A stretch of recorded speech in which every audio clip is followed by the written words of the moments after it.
अस्सलाम वालेकुम स्टूडेंट्स, उम्मीद है आप लोग खैरियत से होंगे। स्टूडेंट्स, आज हमारा टेस्ट नंबर 9 कंडक्ट हुआ सरफेस केमिस्ट्री का। काफ़ी इंपॉर्टेंट चैप्टर है, बहुत अच्छी चीज़ें इसमें मौजूद हैं इस टेस्ट में। तो आपने अच्छे तरीके से डिस्कशन को सुनना है, साथ साथ नोट्स भी बनाने हैं। तो स्टार्ट करते हैं। Question number 1, what type of process adsorption is. देखें, अगर हम बात करें ओवरऑल एड्जॉर्प्शन प्रोसेस की तो स्टूडेंट्स याद रख लीजिएगा, this is an exothermic process. हमने बात की थी कि जो फिज़िकल एड्जॉर्प्शन है वो एक्सोथर्मिक प्रोसेस होता है, जो कि केमिकल एड्जॉर्प्शन होती है वो एंडोथर्मिक प्रोसेस होता है। लेकिन अगर हम ओवरऑल प्रोसेस की बात करें तो ये जनरल जो ओवरऑल एड्जॉर्प्शन का प्रोसेस है ये एक्सोथर्मिक होता है। इसकी रीज़न यही है कि देखें, जब मालिक्यूल्स एड्जॉर्बेट के मालिक्यूल एड्जॉर्बेंट की सरफेस पे आते हैं तो ये अट्रैक्टिव फोर्स को एक्सपीरियंस करते हैं due to the surface energy of the adsorbent material. ये जो अट्रैक्टिव फोर्स होती है ये एनर्जी रिलीज़ करती है in the form of heat, जिसकी वजह से ओवरऑल प्रोसेस जो होता है वो क्या होता है, एक्सो होता है।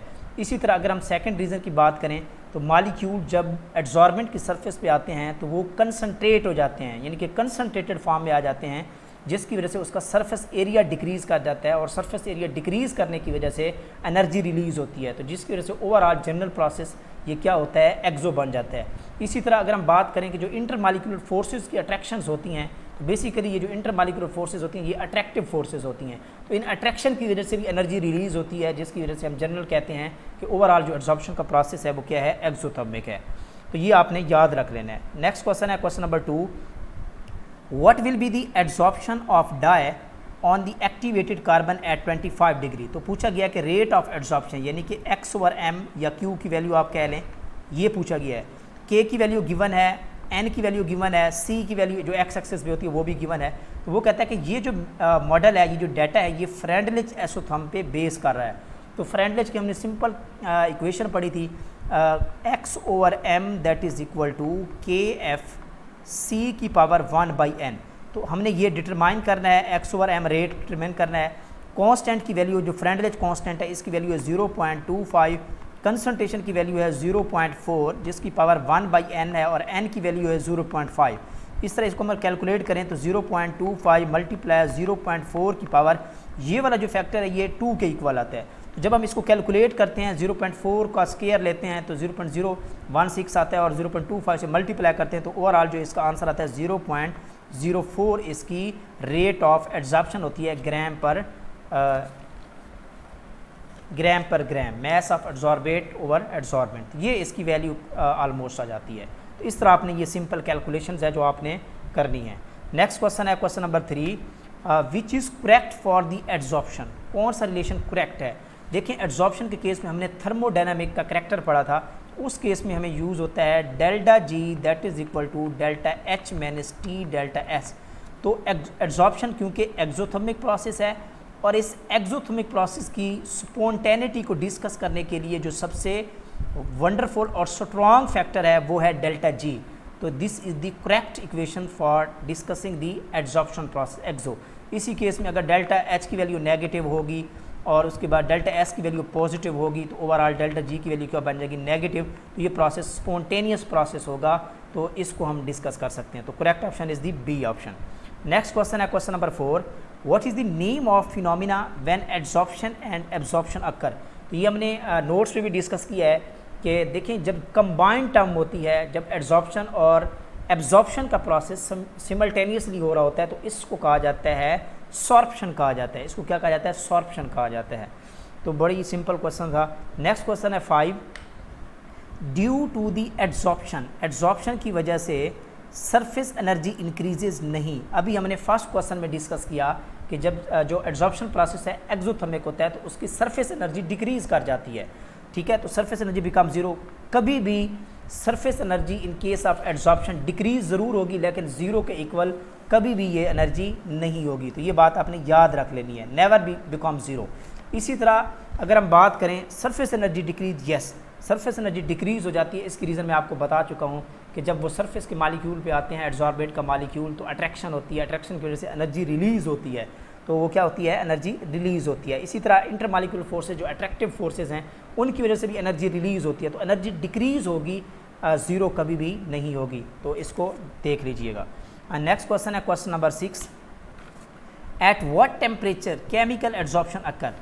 केमिकल एब्जॉर्प्शन जो होती है ये स्ट्रॉन्ग फोर्सेस ऑफ अट्रैक्शंस होती हैं इसमें, लाइक केमिकल बॉन्ड्स। क्या होती हैं? केमिकल बॉन्ड्स की केमिकल बॉन्ड्स, कोवलेंट बॉन्ड होता है, एनिक बॉन्ड होता है, कोऑर्डिनेट कोवलेंट बॉन्ड हो सकता है। तो ये स्ट्रॉन्ग फोर्सेस ऑफ अट्रैक्शंस हैं जिसको ब्रेक डाउन करने के लिए हायर टेम्परेचर रिक्वायर्ड होगा। तो एंडोथर्मिक की बात अगर हम करें, यानी कि केमिकल एब्जॉर्प्शन की बात करें, तो इस केस में हायर टेम्परेचर रिक्वायर्ड होता है।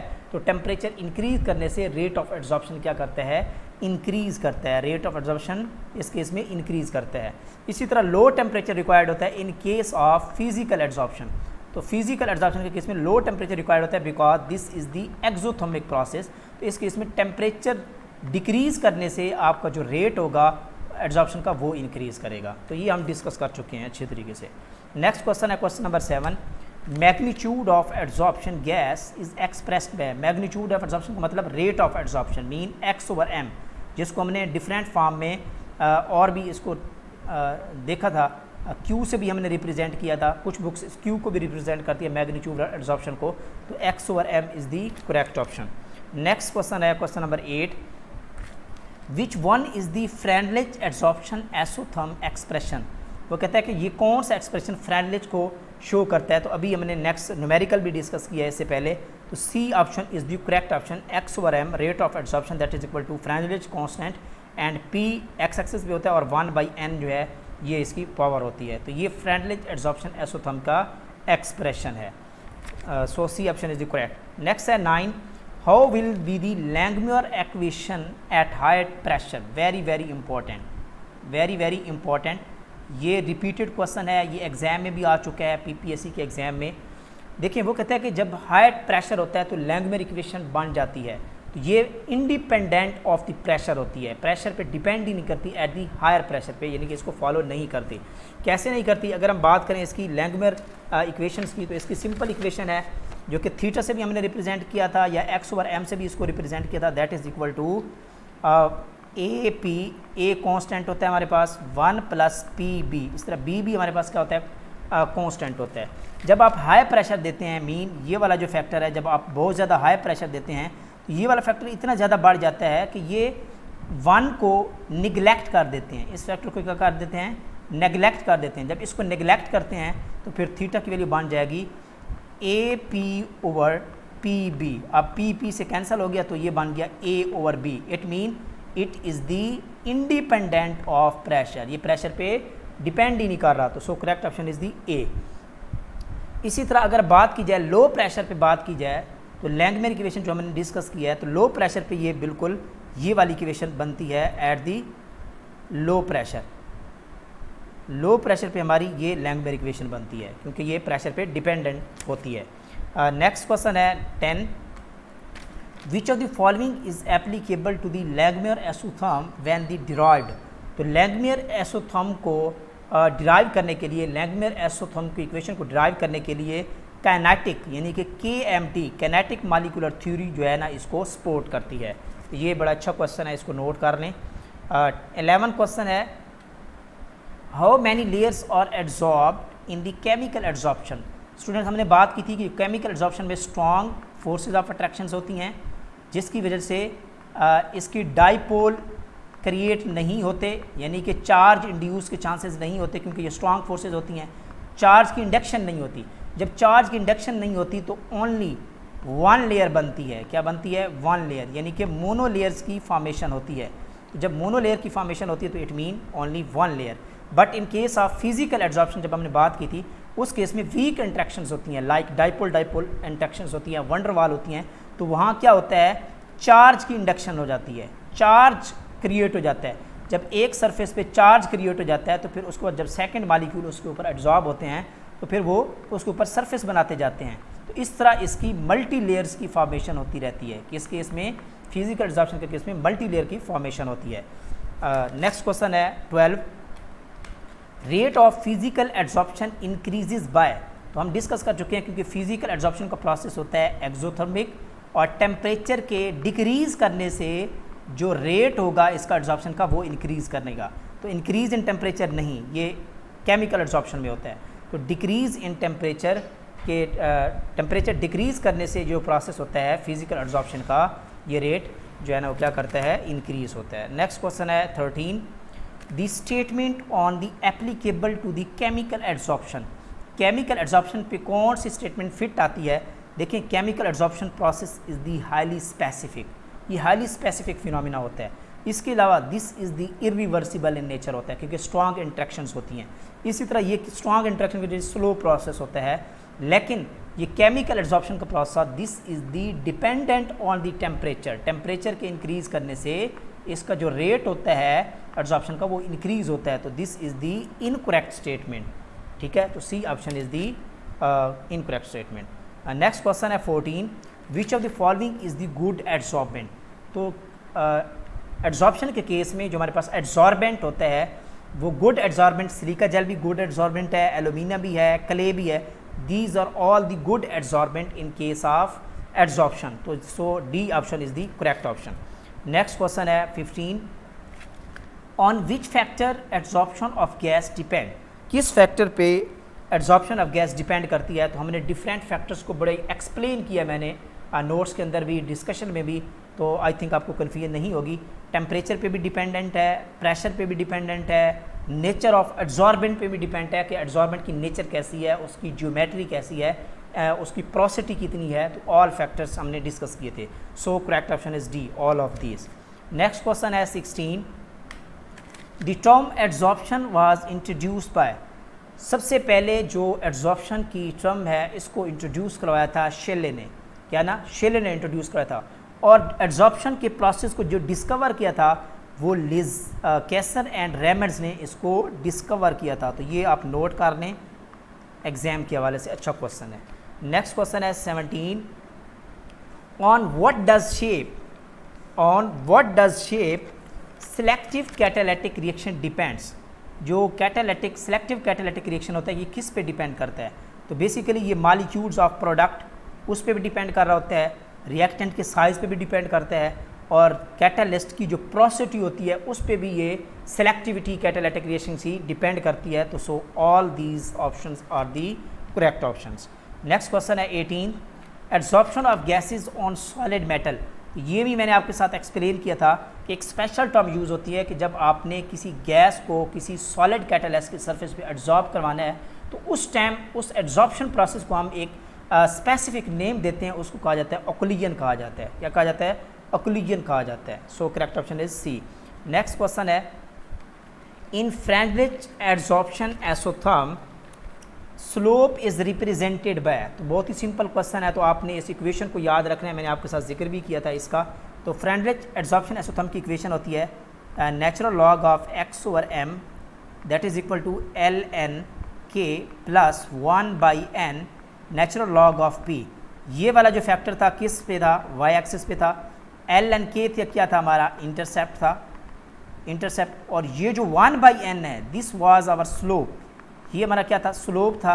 और ये जो p फैक्टर है ये किस पे? x एक्सिस पे था। तो स्लोप क्या है? 1/n in case of Freundlich isotherm, not always for other model. याद रख लें, तो फ्रेंडलिच के केस में 1/n हमारा क्या होगा? स्लोप होगा।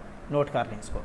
नेक्स्ट क्वेश्चन है question number 20, the rate of adsorbed gases is 36 milligram पर ग्राम। ये जो एड्सॉर्प्शन का रेट है यानी कि x ओवर m है वो है 36 मिलीग्राम पर ग्राम, और उसका जो प्रेशर है x एक्सिस पे जो वैल्यू दी होती है, x एक्सिस प्रेशर वो है 16 एटमॉस्फेयर। इसी तरह एड्सॉर्प्शन फॉलोज दी, ये कौन सा डाटा फॉलो कर रहा है? लैंगम्यूर एसोथर्म को। उसका स्लोप भी गिवन है जो कि 2 है, और what will be the intercept. बहुत ही सिंपल कैलकुलेशन है, जस्ट आपने इक्वेशन लगानी है और वैल्यूज़ पुट करनी है और ये आपका सॉल्व हो जाएगा। तो बहुत ही सिंपल है। तो सबसे पहले देख लेते हैं इक्वेशन इसकी। तो इक्वेशन थी px over m, p(x) over m that is equal to 1/a plus b over a p। ये हमारे पास y एक्सिस पे था जो कि रेट था, जो कि हमने डिटरमाइन करना है, बल्कि सॉरी दिया गया है, जो कि किसकी वैल्यू 36 गिवन है। और 1/a जो है हमारे पास ये क्या है? ये इंटरसेप्ट है। दिस इज़ दी इंटरसेप्ट, ये हमने डिटरमाइन करना है। तो 1/a को हम इस तरह लिख लेते हैं, प्लस इस तरह b ओवर a हमारे पास था स्लोप इन केस ऑफ लैंगम्यूर। तो स्लोप गिवन है कितना? 2 इसकी वैल्यू गिवन है स्लोप की, तो 2 हो गया, मल्टीप्लाई प्रेशर कितना है? 16 गिवन है। तो बहुत ही सिंपल कैलकुलेशन है। 36 that is equal to 1/a plus ये हो गया 32, तो 1/a को कैलकुलेट करेंगे तो ये 36 minus 32 that is equal to 4, तो 4 is the intercept in this case. तो इस तरह की जो सिंपल कैलकुलेशंस हैं आप तभी इसको सॉल्व कर सकते हैं जब आपको इक्वेशंस रटी हुई होंगी, फ्रेंडलिच की भी और लैंगम्यूर की, और ये दोनों मॉडल काफ़ी इंपॉर्टेंट हैं, यहाँ से क्वेश्चन आते भी हैं। So correct option is C. Next question है 21, adsorption energy for physical adsorption required. देखिए जो फिजिकल एड्जॉर्प्शन के लिए है लेस एनर्जी रिक्वायर्ड होती है, जिसकी वैल्यू मैंने डिफरेंस में भी जिक्र किया है कि 20 से 40 किलो जॉल पर मोल वैल्यू रिक्वायर्ड होती है फिजिकल एड्जॉर्प्शन के लिए। क्यों? क्योंकि वीक फोर्सेस ऑफ अट्रैक्शंस होती हैं इसमें और मल्टी लेयर्स की फॉर्मेशन होती है। इसी तरह हमने कहा था कि 20 से 40 फिजिकल के लिए था, और बात करें केमिकल के लिए तो 40 से 400 ये वाली जो वैल्यू है ये किसके लिए है? This is the chemical adsorption के लिए, because strong forces of attractions होती हैं और हायर एनर्जी रिक्वायर्ड होती है और मोनोलेयर की फॉर्मेशन होती है। नेक्स्ट क्वेश्चन है 22, animal charcoal removes impurities from any solution. Animal charcoal is the best absorber, यानी कि एड्जॉर्बेंट है, बेस्ट एड्जॉर्बेंट है। काफ़ी सारी इसकी एप्लीकेशंस हैं, रिसर्च बेस्ड भी एप्लीकेशंस हैं, तो याद रखिएगा। तो यहाँ एड्जॉर्प्शन का प्रोसेस होता है, किसका प्रोसेस होता है? एड्जॉर्प्शन का प्रोसेस होता है। नेक्स्ट क्वेश्चन है 23, which gas is adsorb in the maximum extent by the activated charcoal. Very important, वहाँ मैंने नेचर ऑफ जो एड्जॉर्बेंट है या सॉल्वेंट है उसकी भी डिस्कशन की थी, वो भी इफ़ेक्ट करती है रेट को। देखें जितनी ज़्यादा पोलर गैस होगी, जितनी ज़्यादा पोलर गैस होगी उतना ही ज़्यादा उसका क्रिटिकल टेम्परेचर की वैल्यू ग्रेटर होती है। इट मीन उतनी ईजी जो है उसकी लिक्विफैक्शन होती है, लिक्विफैक्शन उतनी ज़्यादा ईजी होती है, जिसकी वजह से जितनी ज़्यादा लिक्विफिकेशन ईजी होगी, पोलैरिटी होगी, इट मीन वो एड्जॉर्ब जल्दी होगी, उसका जो एड्जॉर्ब्ड का एड्जॉर्बेंस का रेट होगा वो बहुत ज़्यादा हाई होगा as compare to the non polar gases. Nitrogen non polar में आ जाता है, हाइड्रोजन भी नॉन पोलर में आता है, क्लोरीन में बहुत ही फ्यू मिन्यूट किस्म का पोलैरिटी करेक्टर होता है due to the higher electronegativity. So more is the polar ammonia gas, जिसकी वजह से इसका रेट ऑफ एब्जॉर्प्शन बहुत ज़्यादा हाई होगा। नेक्स्ट क्वेश्चन है 24, in Freundlich isotherm the value of 1/n। Freundlich के केस में 1/n की वैल्यू होगी। Very important question. देखिए मैंने नोट्स के अंदर भी इस चीज़ का जिक्र किया था, मैंने कहा था कि फ्रेंडलिच के केस में एक इम्पॉर्टेंट मैंने बॉक्स भी बनाया था। फ्रेंडलिच के केस में जो n की वैल्यू होती है, वहाँ मैंने जिक्र किया था n की वैल्यू वो क्या होती है? ग्रेटर देन 1 होती है। इसलिए ये क्या है? ये मल्टी लेयर्स को शो करता है। किसको? मल्टी लेयर्स को। और फिर हमने n की वैल्यू को डिपेंडेंट भी कहा था, ठीक है। ये एड्जॉर्प्शन जो है ना वो इंटेंसिटी भी इसको कहते हैं। ये हमें बताता है कि either the process is occurring, adsorption process हो रहा है या नहीं हो रहा, तो ये इसके बारे में हमें इन्फॉर्मेशन देती है। तो अब देख लेते हैं, हमने पूछा है यहाँ क्वेश्चन में, ये पीपीएससी के एग्जाम में आ चुका है, नोट कर लें। वेरी वेरी इंपॉर्टेंट क्वेश्चन, ये क्वेश्चन रिपीट हो चुका है, ठीक है। तो जब n की वैल्यू ग्रेटर थी तो इट मीन अगर हम 1/n की वैल्यू करें, अब देखें हमारे पास मल्टी लेयर्स हैं। मल्टी लेयर्स का मतलब 2 लेयर्स हो सकती हैं, 3 हो सकती हैं, 4 हो सकती हैं, 5 मैक्सिमम 10 तक हो सकती हैं। These are the multi layers. भाई 1/2 को डिवाइड करें, 1/3 को डिवाइड करें, 1/4 को करें, 1/5 को करें, 1/6 को करें, इस तरह 10 तक चले जाएँ तो ये वैल्यू आप जब डिवाइड करते जाएंगे तो इसकी ओवरऑल जो वैल्यू 1/n की आएगी वो आप देखेंगे कि 0 से लेकर 1 के बीच में आ रही होगी इन सब की। इट मीन्स ये जो 1/n की वैल्यू है ये रिलाय करती है 0 से 1 में। सो करेक्ट ऑप्शन है सी। और अगर n की वैल्यू पूछी जाए this is the greater than 1, तो ये आपने अच्छे तरीके से नोट कर लेंगे इसको। नेक्स्ट क्वेश्चन है 25, लैंगमोर एडजॉर्प्शन एसोथर्म फेल्स एट, ये हम डिस्कस कर चुके हैं प्रीवियस क्वेश्चन में।